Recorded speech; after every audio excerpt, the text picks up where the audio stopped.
So good morning. This is Joe Demore. This will be my last segment of the Roundtable series. This will be number 9. I wanted to share with you the actual town meeting warrant, what it looks like, how it flows, how it's put together. There's some good information. I had a meeting yesterday with Adam Costa, our town council, along with Beth Cuniff, our town clerk, and also the town administrator. We had a very intensive review session, page by page, article by article, just to get ready for the big meeting that's coming up on April 28th. I hope to see a lot of folks there. We need to have at least 100 people. That's minimum to have quorum. I've asked that 200 booklets be printed. I'm very optimistic that we're going to have a really strong turnout. And if we have more than that, then we're going to be sharing some of the books. So that would be a nice little problem to have. Keep in mind, this is, again, as I've mentioned from the other segments in this series, this is a big deal. This is how we govern ourselves. It's one of the most important events in our community in terms of directing public policy that impacts us quite directly. So without further ado, let me show you what this document looks like. And the point here is that this is a big document, and it's 73 pages, and we have 48 articles. And I'm hoping that very few to nobody does what I've done in the past. I have gone into town meetings and I picked up this document at the table where I sign up and then start looking at it and reading it right there at the meeting. And sometimes I'm trying to understand some pretty big issues and complicated issues on the spot, minutes before I vote. I am guilty of that. We're all busy. I understand. So this series, my invitation to you, these 15, 20-minute segments, if you can watch all 9 of them, including this one, hopefully will help collapse that learning curve. Now, there are quite a few of you that do attend meetings regularly, which is great. There are also a group of people that will regularly watch recordings, either on Groveland YouTube or on our public channels. That's great as well. But we want to get as many people as possible to be ready for this meeting. So this is what the town meeting warrant looks like. It's a big document. I'm not going to go through every page and go over details, but I'm going to stop in a couple of spots. There are 6 general areas that carry 48 articles. One of them is general government matters.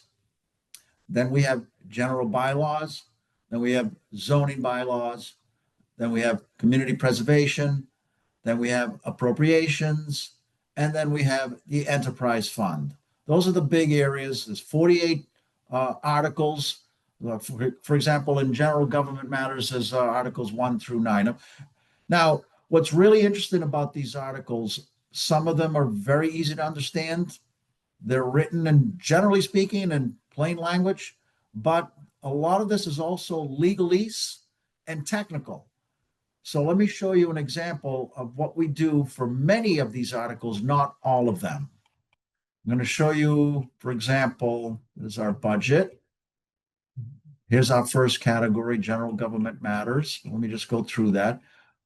Let's look together at Article 2. This is my favorite part of an article. This is the way I wish actually all articles did this. You'll see the article. I'm going to read it to you to see if the town will accept General Law, Chapter 59, 5 clauses 22I and 22J as added by Section 23 of Chapter 178 of the Acts of 2024. In parentheses, it says, an act honoring, empowering, and recognizing our service members and veterans, or take any action relative thereto. Okay, kind of technical to me. What's really going on here? Well, that will be explained when a motion is made. We're going to have some expertise. In fact, we have a group of people that we went through yesterday. The three of us, Beth and Rebecca, and also Adam Costa, the town council, and we agreed that there's a group of people that are not residents of this town, but are experts in certain areas that can be explained to us. So I'll be calling on them. For example, the building inspector, Sam, I did a session just a couple of days ago. I strongly recommend that you take a look at that roundtable discussion I had with him. It's number 8. But what I like about this is, okay, this is a bit technical, but all articles will also have this. Who submitted it? And then how does the select board feel about it? Here, it's favorable action. They're in favor of it. How does the finance board feel about it? Well, I guess they're in favor of it as well. They've reviewed this article along with all articles, and they've weighed in. So we'll know who basically submitted or proposed or wrote this article, and how the two key boards, or sometimes it's just the select board and sometimes it's just the finance board, how they weigh in on it. But here's my favorite part. This is very technical. So I don't really understand exactly what this is asking me to vote on. So look at the summary. I'm going to read it to you. By accepting this amendment, the town will be creating 2 avenues for increasing property tax exemptions for veterans. The first would create a mechanism for the town to double the current exemption for veterans. The second ties the annual property tax abatement amount to inflation, allowing exempted property tax amounts to increase. Now, during the meeting, there will be some folks that say, you know what, skip reading the article, because many of these articles are very, very long and they go through multiple pages. But in every one of those instances, should I see that a vote is taken to skip reading the actual article, I will always do this. I will mention out loud who wrote the article, who promoted it, who submitted it. I will always indicate how the respective boards weighed in on it. And then if there is a summary, I'm going to read that out loud. I'm not going to skip reading summaries if we have a summary, because they are excellent. They provide us with information that would be near impossible to fully understand by just reading the article without going through the actual law and doing a little bit of research, which of course would be impossible. So you can see that there are several articles in that first section. Let me go through a couple of more areas for you. The meeting will also provide something that has not been done in a significant way in the past. And this is in response to requests and suggestions by several citizens. So this year, we're going to have a screen and we're going to have a lot of things projected. We are planning on 4 PowerPoint presentations that are basically revolving around some key and important issues. And they are going to be presented by people that are really knowledgeable about those issues. So instead of looking at just this document, or sometimes over the years, if we had a map of a certain part of town where there's an impact, some kind of zoning thing, it's kind of uncomfortable for people to read this document and then see this map off to the side somewhere and try to put 2 and 2 together. So this year we're going to be projecting some key issues, and we're also going to deliver 4 PowerPoint presentations by people that know that particular article very, very well. In some cases, it's also the folks who actually submitted the article. So zoning bylaw, as I said, there are 6 areas. Zoning bylaw, and now is the second one. We have quite a few zoning bylaws. I just want to bring to your attention the following. You may want to write this down, because I find that there are some pretty significant what I call key issues. Some of them could be somewhat controversial.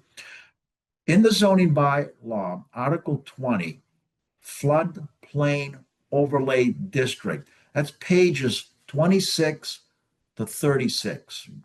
Article 20, pages 26 to 36. I'm working off my notes here, which I'll have. Article 22, accessory dwelling units, ADUs, pages 36 and 37. Article 24, battery storage, pretty significant amount of information, pages 37 and 48. Article 25 is the MBTA Communities Act, pages 48 to 55. So in the zoning bylaws, we have some pretty significant issues. We're going to spend some time on it, and we're going to have some expertise. A lot of the expertise will come from the list of people that we approved yesterday who have been asked to come to the meeting. They're going to be sitting in a special section because they can't vote, so they have to physically be segregated in a special seating section. But we're going to be calling on them to come in at my invitation, come to the floor and explain the articles, explain the motion that will have been made. And if they are behind the PowerPoint presentation, to go through it. Those PowerPoint presentations will be relatively short, but again, it's all designed to help us understand, the articles. So the last thing I wanted to show you, let me just go through this. We've got page 29, 30. Just bear with me. A lot of reading. Again, I recommend that you take a look at this. Now, where do you find this document? It's already posted on our website. If you go to grovelandmass.com, right there on the home page, it's very prominent. It's off to the right side, a couple of spots there that you can get it through the town clerk's link. You can get it from just the link that is prominently displayed there. If you have any questions, you can certainly reach out to me. I can be reached by email at damorcos@gmail.com, DAMORECOS @gmail.com. You can reach out to Rebecca Oldham, our town administrator. And one of the things that I wanted to share with you also that's pretty significant is let me just go through here. The appropriations is a section. So what are the sections again? It's governmental matters. Then we have general bylaws, number 2. Then we have zoning bylaws, number 3. Then we have community preservation. There's some important articles and some key decisions to make there. Then number 4 is appropriations, which has to do with how we distribute our revenue. We have a budget, $24 million budget. Who gets what? How does that get distributed? The biggest item on that, in that category, the appropriations, is the Pentucket Regional Schools. They've requested $15,163,825. I had heard someone mention the other day to me that they thought that there was an override request. There is no override request. The amount of money that is going to be appropriated to Pentucket Regional Schools is within our property 2.5 constraints, and there is no override request. This is a routine matter that we have to look at every year and make a decision. We have to vote as to whether or not we're going to appropriate the amount of dollars that the school system has asked for. So the last item is enterprise fund, and I'm going to show that to you. It's pages 62. And the reason why I bring this out, it just happens to be, there's community preservation, just happens to be that we have probably some additional significant issues that we need to work through. And I want you to understand it a little bit. I do see some posts on social media. A lot of it is accurate. Some of it is not. I feel very strongly that intentions are really, really good. Everybody wants to understand what's going on. And sometimes it's difficult because it's hard for a lot of us to spend many, many hours attending many meetings throughout the year. And then, here we are, we've got this big document that we have to really study if we could in advance, if we're going to participate in the meeting and be effective. And effective to me means being well informed to make an important decision. The enterprise fund, the Groveland Water and Sewer Department is an enterprise fund. It's a separate legal entity, if you will. So every year they're going to ask us for some things to be decided on. It has mostly to do with funding. Now, this year, the enterprise fund has 7 articles, which they've all submitted, like you see here. 42, 43, 44, 45, and 46, ranging from pages 62 to 64, are fairly routine. It deals with this article. The first one deals with the water department salaries and expenses. 43 deals with water department salary and additional expenses. 44 is a funding mechanism for using retained funds to help pay debt.